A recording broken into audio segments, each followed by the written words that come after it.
À ces mots, tous les démons répondirent ensemble « Fuyons, car elle n'est pas seule, le Tout-Puissant est avec elle. » Et ils disparurent comme la poussière et le bruit de la route. Et, tout en achevant un Te Deum, j'allais tranquillement jusqu'à ma cellule en considérant l'infinie et insondable miséricorde de Dieu. J'ai une question, comment sœur Faustine a remporté la victoire contre ces chiens satanisés, qui étaient en fait des démons? Elle était humble. Elle savait qu'à cause de ses péchés, elle avait besoin de faire un certain purgatoire, c'est-à-dire de se purifier, donc c'est douloureux.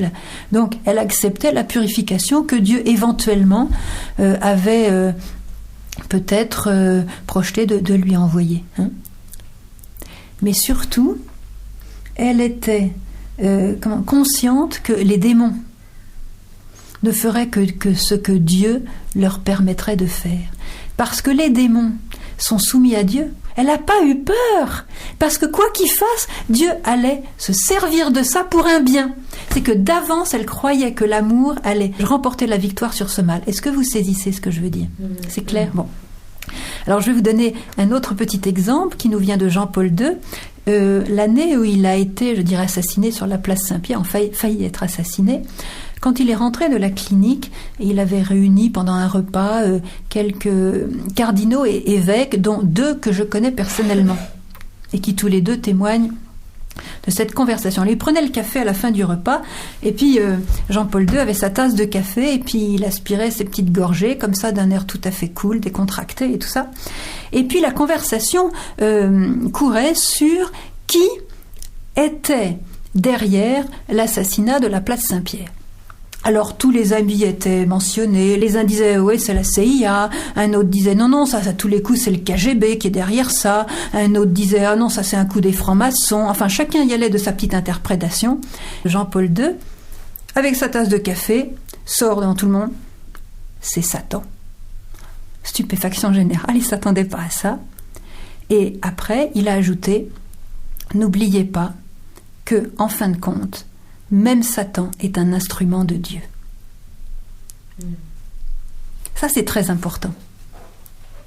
Même Satan est un instrument de Dieu. Par l'amour, toutes ses œuvres vont être transformées en bien, mais le bien qui va découler de cette transformation sera supérieur au bien qui était avant. Et c'est pour ça que par la passion du Christ, on avait Adam et Ève, c'était très gentil la vie d'Adam et Ève, mais la vie des rachetés par le sang du Christ est supérieure au bonheur d'Adam et Ève. Et c'est pour ça que dans la liturgie de Pâques, on dit « Heureuse faute qui nous a valu un tel Rédempteur ». Vous voyez ? Heureuse faute, on en arrive à dire heureuse faute. Nous n'avons pas à avoir peur. Et Satan veut nous faire peur. Il fait des bruits quelquefois, il nous donne des frayeurs. Non, nous n'avons pas à avoir peur de lui, celui qui est en Dieu, dans l'état de grâce. Celui qui ne porte pas des péchés graves non confessés n'a pas, en aucun cas, à avoir peur de Satan. Et Marie nous dit « Blottissez-vous contre mon cœur maternel, chers enfants, je veux vous protéger de mon manteau maternel. » Donc vivre en Marie, c'est un moyen extraordinaire d'être protégé de Satan. Ce que je voudrais dire, c'est que celui qui n'est pas en état de grâce et qui vit dans le péché a raison d'avoir peur de Satan. Et la fameuse Yvonne Aimée de Malestroit dont je vous parlais tout à l'heure, vous savez ce qu'elle disait? Parce qu'elle, elle le voyait comme je vous vois en ce moment. Et je veux dire que c'est pas beau du tout, parce qu'une des plus grands supplices des damnés en enfer, c'est la vision de Satan. Il est tellement horrible à voir que rien que le voir, c'est un supplice. Bon, bref. Et alors elle disait, les gens n'ont pas assez peur de Satan, parce que s'ils le voyaient, ils feraient pas les péchés qu'ils font. Voyez ? Donc, il faut craindre de se mettre entre ses mains. Et Marie dit aujourd'hui, et il faut écouter cette parole, chers enfants, vous vous mettez inconsciemment entre les mains de Satan. Alors il existe tant de pièges aujourd'hui, le spiritisme, la divination. Quelqu'un qui va lire son horoscope tous les jours, il se met inconsciemment dans la mentalité de Satan. Je vous recommande d'écouter la cassette de Philippe Mad, Spiritisme et Occultisme, et celle du docteur Sanchez sur la divination, elle est très bonne aussi. Donc Satan nous fait peur avec du bluff et il nous fait anticiper des souffrances futures qui n'arriveront pas. Et c'est comme ça que beaucoup de gens ont peur du futur. Combien ont cru que la fin du monde était en 98? Combien me l'ont prophétisé? Eh ben, 98 est passé et on est tous là. Hein. Bon.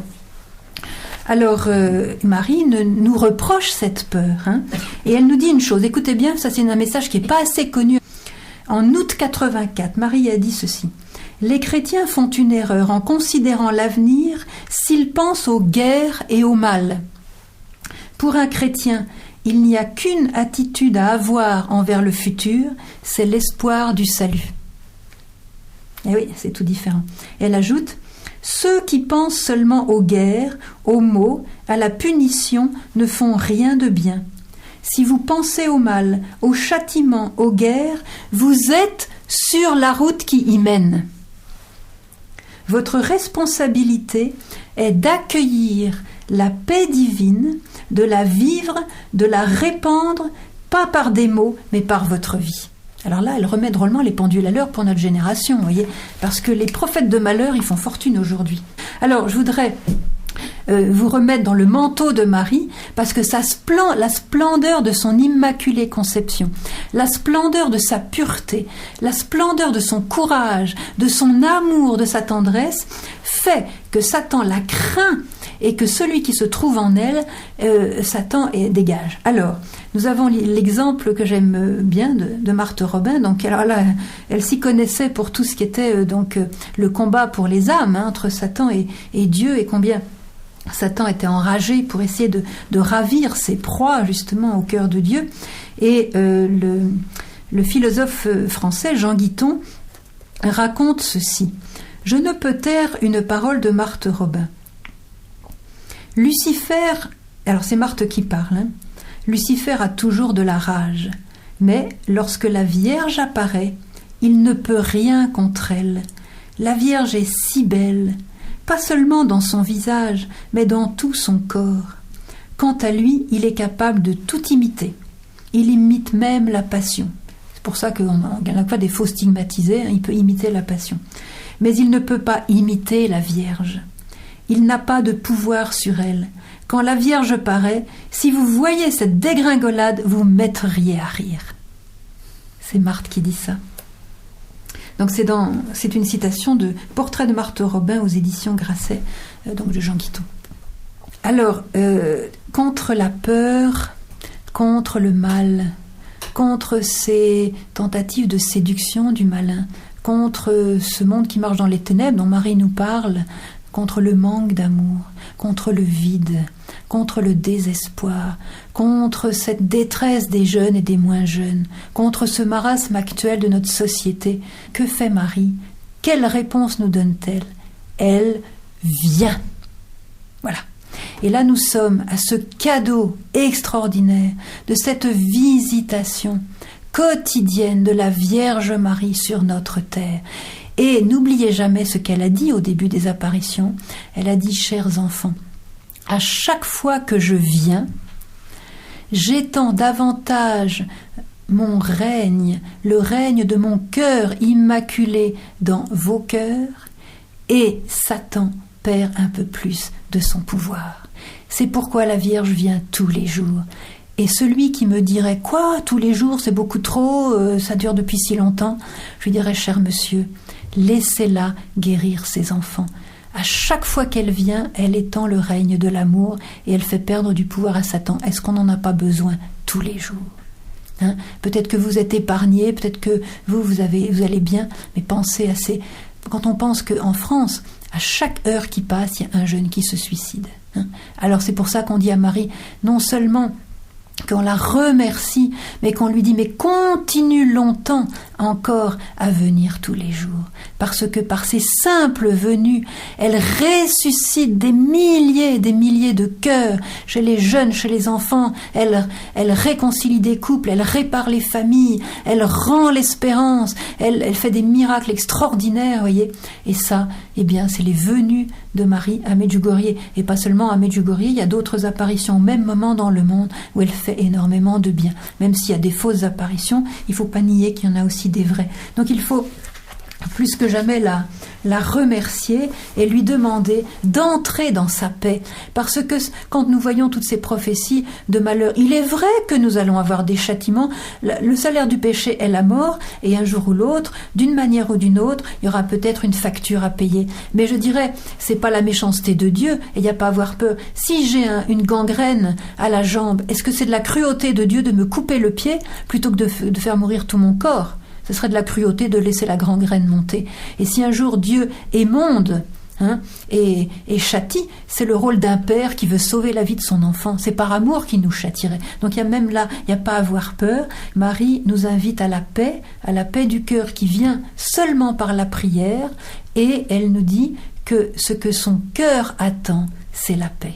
Et elle dit aussi, chers enfants, dans vos familles, ceux qui prennent Dieu comme père, ceux qui prennent l'Église comme maison, et ceux qui me prennent moi, la Vierge c'est qui parle, comme mère, ceux-là n'ont rien à craindre de l'avenir, ceux-là n'ont rien à craindre des secrets.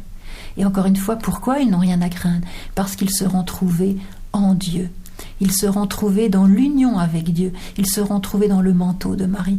Et celui qui vit dans le manteau de Marie, dans le manteau de l'Immaculée, n'a rien à craindre. Et je le répète, c'est la bonne nouvelle. Celui qui vit et qui imite, quand je dis le vit en Marie, c'est-à-dire imiter, lui ressembler. Marie nous dit, donnez-moi vos cœurs, afin que je les transforme et qu'ils deviennent semblables à mon cœur. Donc la vraie consécration à Marie, ça nous parle de Grignon de Montfort et d'autres aussi, c'est la ressemblance de notre cœur avec le cœur de Marie. Et celui qui recherche cette ressemblance, l'humilité de Marie, l'amour de Marie, l'obéissance de Marie, le courage de Marie dans les épreuves, la prière d'action de grâce constante de Marie vers le Créateur, celui-là est fort dans les épreuves parce que c'est la force de Dieu qui combat en lui et d'avance il a la victoire. C'est pour ça que nous n'avons pas à obtenir la victoire, elle nous est déjà obtenue. Ce que nous avons à rechercher, c'est d'être trouvés en Dieu. Alors, maintenant, il faut savoir que Marie nous a rappelé les armes, je dirais, classiques de l'Église, utilisées depuis toujours, pour nous prémunir contre les ténèbres, le malin. Et nous avons donc, indépendamment de ce que j'ai déjà dit, la pratique vraiment de la charité, la prière, en particulier le rosaire, les sacrements et en particulier le pardon des péchés, la conversion, le repentir des péchés. Évidemment, cette grande prière qui est l'Eucharistie avec cette intimité extraordinaire du Christ dans notre âme. Mais il y a des initiatives que nous pouvons prendre et qui sont très bonnes. Il y a bien sûr le jeûne qu'elle nous recommande. Bon, là, je ne répéterai pas toute la cassette déjà sortie sur ce thème. Donc la cassette s'appelle « Guérison et délivrance par le jeûne ». Et Jésus lui-même le dit à ses apôtres. Vous savez, ils reviennent un peu bredouilles de leur mission ce jour-là. Jésus leur dit « Ces démons-là ne se chassent que par le jeûne et la prière ». La Sainte Vierge nous demande de porter des objets bénis sur nous. Et combien portent sur eux leur signe du zodiaque et tout ça? Déjà, ils tendent la main à l'autre en faisant ça. Alors, porter sur nous des objets bénis, mettre des objets bénis dans nos maisons, retrouver l'usage de l'eau bénite. Vous pouvez mettre une petite fiole d'eau bénite dans vos maisons. Il y a une vieille tradition qui date d'avant la Sainte Vierge, enfin d'avant les apparitions à Medjugorje. Beaucoup de familles croates avaient l'habitude, tous les samedis, jour de la Vierge, de faire le tour de la maison pour y déposer le sel béni. Et l'eau bénite, la mère de famille fait ça dans les familles de Medjugorje. Et j'ai appris ça, je les ai vus à l'œuvre. Ils disent, mais qu'est-ce que tu fais? C'est samedi, je mets le sel béni. Et ils m'ont expliqué cette tradition, voyez. Il y a donc le sel béni.